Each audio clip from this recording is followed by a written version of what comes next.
कौन कहता है चुनाव मात्र लड़ लेने और जीत लेने से कोई माननीय हो जाता है।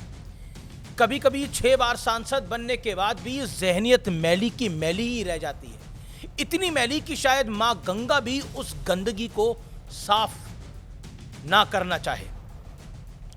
ये वो गंदी जहनियत है जिसमें महिलाओं को किसी प्रोडक्ट से ज्यादा कुछ नहीं समझा जाता।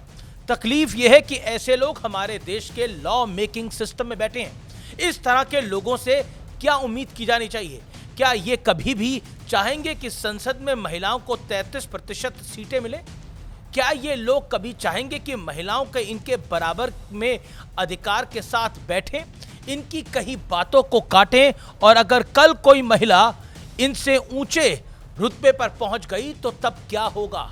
मैला बर्तन हो, कपड़ा हो या फिर मन, लाख छिपाने की कोशिशों के बावजूद सबके सामने आखिरकार आ ही जाता है। कुछ ऐसी ही दुर्घटना माननीय सांसद पप्पू यादव के साथ भी घटित हो गई है। पप्पू यादव बंगाल में कांग्रेस के लिए चुनाव का प्रचार और प्रसार कर रहे थे और प्रचार के बाद मीडिया के सामने बैठे थे। उनसे महिला आरक्षण पर सवाल हुआ। इसी का जवाब देते हुए कांग्रेस के समर्थन करने के साथ साथ यह पता चल गया कि सांसद पप्पू यादव के मन में महिलाओं के प्रति कितना सम्मान है। उनके बयान से उनके विचार, मन के ख्याल, खूब सारा बवाल सब पब्लिक के सामने आ गया है। भावनाओं के ज्वार में सांसद जी ने अपना दिल इतना हल्का कर लिया कि सुना है कि प्रेस कॉन्फ्रेंस के बाद सिर चकरा गया उनका, यानी बेहोश हो गए, ड्रामा करने लगे। लोग कह रहे हैं कि हालचाल पूछने के लिए महिला आयोग ने संपर्क किया तो पप्पू यादव ने बिस्तर ही पकड़ लिया। सबसे पहले पप्पू यादव के वो विचार सुनिए जो उन्होंने महिलाओं के लिए व्यक्त किए थे। इतने गंदे हैं कि आप सुन के शर्मा जाएंगे, लेकिन पप्पू यादव और कांग्रेस को क्या कहें। बिना नेता के रूम के बगैर 90% महिलाएं राजनीति कर ही नहीं सकती।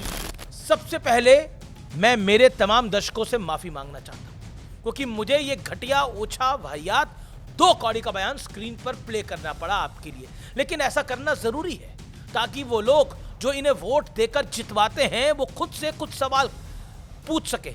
जिस पार्टी को पप्पू यादव अपनी प्रत्यक्ष या अप्रत्यक्ष पार्टी मानते हैं, यानी कांग्रेस पार्टी को, उन्हें भी पप्पू यादव के बयान का खंडन करने का मौका मिल जाए। अब वो ऐसा करेंगे या नहीं करेंगे ये मैं नहीं जानता।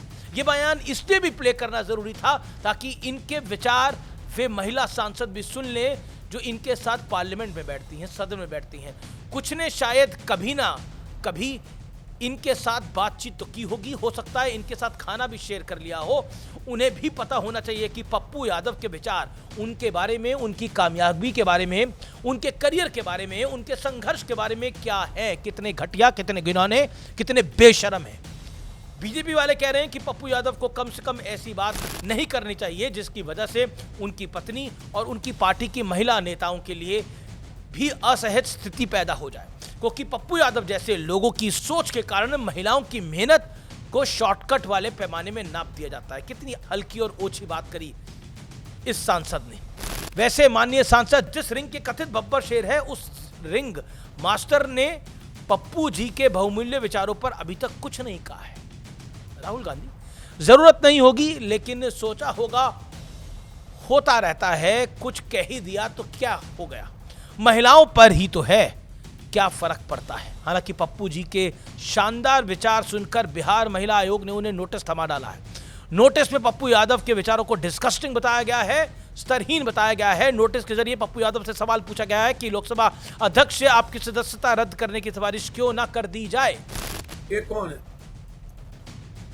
ये किनके साथ है? बहुत फोटो है इनका, मैं इनका निकालूंगा एक एक चीज, आप चिंता न करिए। ये कौन है? ये कौन है? ये कौन है? अब ये भी हमको नोटिस देंगे। इनका इतना फोटो है, इतने लोगों का सोच है, एक्जोटिका का फोटो है मेरे पास, पूर्व मंत्री, कई पूर्व मंत्रियों के साथ इनका फोटो है। ये हमको नोटिस देंगे। ये लोग, ये शुभ बाजे तो बाजे, चलनियों बाजे। कहा जा रहा है कि ये सुनते ही पप्पू यादव की तबीयत अचानक बहुत खराब हो गई। ड्रामा, उनकी कुछ तस्वीरें भी सामने आई हैं जिसमें वो लोटपोट दिख रहे हैं, यानी लेटे हुए दिख रहे हैं, लोटपोट से मेरा ताल्लुक ये है, लेटे हुए दिख रहे हैं ज़मीन पे लोटते हुए, उनके सिर पर ठंडा पानी डाला जा रहा है। हालांकि उनके समर्थकों का दावा है कि गर्मी में प्रचार के कारण उन्हें परेशानी हुई थी, यानी सब कुछ ना कुछ कह रहे हैं, बस कुछ एक को छोड़कर तमाम विपक्षी महिलाएं नेत्रियां खामोश हैं, क्योंकि पप्पू यादव विपक्ष से हैं। लेकिन संसद में महिला आरक्षण संशोधन बिल गिराने के बाद याद कीजिए कितने हंसते मुस्कुराते हुए खिलखिलाते हुए महिला सांसदों के चेहरे देखने को मिले थे।